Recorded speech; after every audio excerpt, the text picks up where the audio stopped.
नमस्कार, मी अजय लक्ष्मण खरे मे 2007 पासून ओम गुरुप्रसाद कोऑपरेटिव्ह हाऊसिंग सोसायटीच्या सी विंगमध्ये राहतो आहे.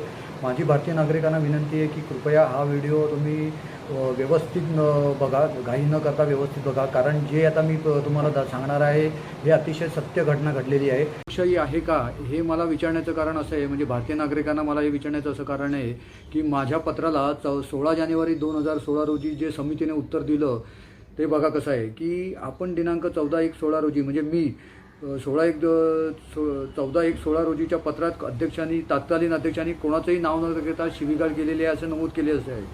त्यांच्यावर काही अन्याय झाला असेल म्हणूनच ते असे काही बोलत असतील. त्यामध्ये तुम्हाला भाग घेण्याचं कारण काय, तसेच तुम्हाला मिरची झोमण्याचं कारण काय, म्हणजे मला मिरची झोमण्याचं कारण काय, आश्चर्य आहे की नाही. तर लोकशाहीत व्यक्ती स्वतंत्र आहे आणि लोकांना रोखणारे तुम्ही कोण, अशी 2016ची समिती मला विचारत होती.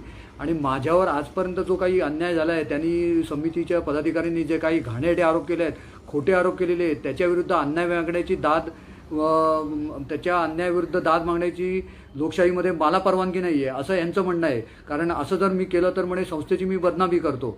आता याच्यामध्ये सर्वात महत्त्वाची गोष्ट म्हणजे 2016 पासून संस्थेच्या समितीने माझा फ्लॅट बळकावण्याचा कसा प्रयत्न करत आहे हे मी आता तुम्हाला दाखवतो. त्याच्यामध्ये असं झालं होतं की 30 ऑगस्ट 2015 रोजीच्या सभेत मी काही म्हणे अशी वक्तव्य केली होती आणि समितीविरुद्ध वक्तव्य म्हणजे आरोप केले होते. तर म्हणे मी निनावी पत्र संस्थेच्या सहाय्यक निबंधक कार्यालयामध्ये मी हे निनावी पत्र पाठवलं होतं. आणि त्याच्यानंतर 26 जानेवारी 2016 रोजी या लोकांनी समितीच्या पदाधिकाऱ्यांनी मला हे पत्र पाठवलं लेखी माफी मागणीबाबत.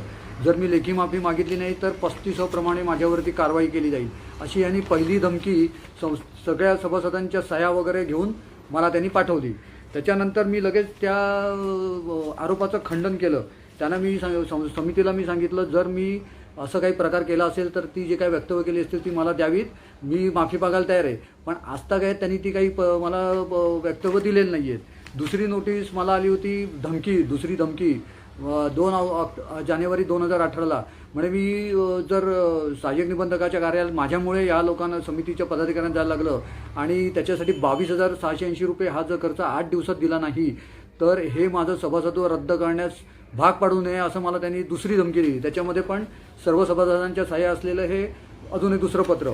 त्याच्यानंतर मला 23 एप्रिल 2023च्या विशेष सभेमध्ये विद्यमान समितीने माझ्यावरती आरोप केलेला आहे की 10 वर्षात मी समितीच्या कामात अडथळे निर्माण केले तर त्याच्यासाठी माझं सभासदत्व रद्द करण्याची चर्चा आणि निर्णय घेण्याबाबत. त्याच्यामध्ये चर्चा तर झाली पण निर्णय काय झाला त्याचा अजूनपर्यंत मला त्यांनी संस्थेच्या लेटरवरती उत्तरच दिलेलं नाही आहे. बरं, त्या सभेची जी व्हिडिओ रेकॉर्डिंग आहे ती त्यावेळेला म्हणे मी मागितली नाही म्हणून विद्यमान सचिव म्हणतात आम्ही तुम्हाला दिली नाही. मग तुम्ही आत्ता द्या, तुमचा पारदर्शक कारभार आहे ना, मग तुम्ही आत्ता द्या. ते काय द्यायला घाबरता कशाला तुम्ही जर सच्चे नागरिक आहात तर मग त्या प्रॉब्लेम काय आहे. आजता काय त्यांनी मला 15 वेळा मी जवळजवळ 15 वेळा त्यांना पत्र लिहिलेलं आहे की मला ते पुरावे द्या, माझं सभासदत्व रद्द झालेलं आहे की नाही झालेलं आहे याचं मला उत्तर द्या. अजूनही ते उत्तर द्यायला घाबरत आहेत. त्याच्यानंतर दुसरं असं आहे की संस्थेच्या तत्कालीन पदाधिकाऱ्यांनी 2016मध्ये शेजारील सभासदाच्या बरोबर पोलीस स्टेशनमध्ये अशी खोटी तक्रार केली की मी त्या शेजारच्या सभासदाला शिवीगाळ करून मारहाणीची धमकी दिली. त्याच्याबद्दल काय पुरावा आहे तर काहीच नाही. दुसरे अजून त्यांचा कळस म्हणजे 29 डिसेंबर 2016ला संस्थेच्या लेटरवर परत हे 5 पदाधिकारी त्या शेजारच्या सभासदाबरोबर गेले होते आणि त्याच्यात काय लिहिलेलं आहे की मी म्हणे लहान मुलांना शिवीगाळ करतो, मारहाणीची धमकी देतो. आणि तेवढा प्रकार पण अजून जर राहिला नाही तर ह्या लोकांनी काय करावं तर 25 फेब्रुवारी 2019ला यांनी सहाय्यक निबंधकाला पत्र लिहिलं आहे की म्हणे मी शेजारच्या सभासदाच्या पत्नीला कॅमेरासमोर CCTV कॅमेरासमोर हावभाव केले. म्हणजे यांचं तंत्रज्ञान किती उच्च आहे बघा. म्हणजे अमेरिकेला लाजवील असं की CCTV कॅमेरासमोर जो कोणी उभा राहतो त्याला पलीकडची व्यक्ती दिसते. जसं निनावी पत्र पाठवल्यामध्ये हे लोक जसं काय गुप्तचर यंत्रणेमध्ये कामाला होते तर यांना निनावी पत्र मीच पाठवलं म्हणून माहिती पडलं. तर ह्यासाठी मी अशा घाणेरड्या आरोपांसाठी संस्थेच्या तत्कालीन पदाधिकारी आणि शेजारच्या सभासदावरती उल्हासनगर दिवाणी कोर्टात त्यांच्यावरती वैयक्तिक देश दाखल केली.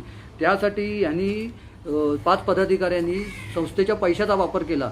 त्या संदर्भात मी सहाय्यक निबंधक अंबरनाथ कार्यालयात तक्रार केली होती. तर सहाय्यक निबंधक अंबरनाथ कार्यालयामधनं यांना उत्तर आलं होतं की वैयक्तिक जर केस दाखल केली असेल तर तुम्ही संस्थेच्या पैशाचा वापर करू शकत नाहीत. तरीही यांनी त्यांना उत्तर दिलं नाही. 71 अनुसार संस्थेच्या पैशाचा वापर करू शकत नाहीत.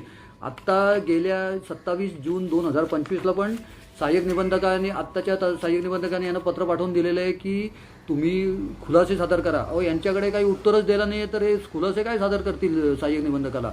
बरं, त्याच्यानंतर सिंकिंग फंडामध्ये ह्या लोकांनी संस्थेच्या सिंकिंग फंडाचे FD मोडून परत एक संशयित भ्रष्टाचार आहे, त्याला मी संशयित भ्रष्टाचार म्हणेन. कारण हे बघा, हे ठराव पास केलेला आहे आणि संस्थेच्या लेटरहेडवरती FD न मोडण्यासाठी जे पत्र दिलेले आहे ते साध्या कागदावर दिलेले आहे आणि बँकेने पण यांचं लेटर अप्रूव्ह करून हे केलेलं आहे. तर त्याच्या संदर्भामध्ये हा स्पष्ट दिसतोय की या सिंकिंग फंडामधला भ्रष्टाचार झालेला आहे. तर आता माझं सर्व सभासदांना आणि सर्व समितीच्या पदाधिकाऱ्यांना, विद्यमान आणि तत्कालीन पदाधिकाऱ्यांना एकच सांगणं आहे की माझ्याविरुद्ध असलेले पुरावे, सबळ पुरावे मला हवे आहेत. तसंच माझं सभासदत्व रद्द झालं की नाही झालं हे मला संस्थेच्या लेटरहेडवरती हवं आहे आणि हा व्हिडिओ प्रसारित करायला या संस्थेच्या विद्यमान समितीनेच मला भाग पडलेलं आहे, हे मी तुम्हाला सांगू इच्छितो. आणि सर्व भारतीय नागरिकांना मी हे सांगू इच्छितो की यांनी माझा फ्लॅट हडप करण्याचा हा जो घाणेरडा कारस्थान करत आहेत, याच्याविरुद्ध मी सहकार न्यायालयामध्ये या आता कमिटीविरुद्ध हे केस फाईल करणार आहे. आणि सर्व सभासदांनी याची नोंद घ्यावी, कारण त्यांनी 3 वेळा माझ्याविरुद्ध जे सह्या केलेल्या आहेत ते पुरावे बघून केल्या की न केल्या हे त्यांनी अद्याप मला सांगितलेलं नाही आहे. धन्यवाद.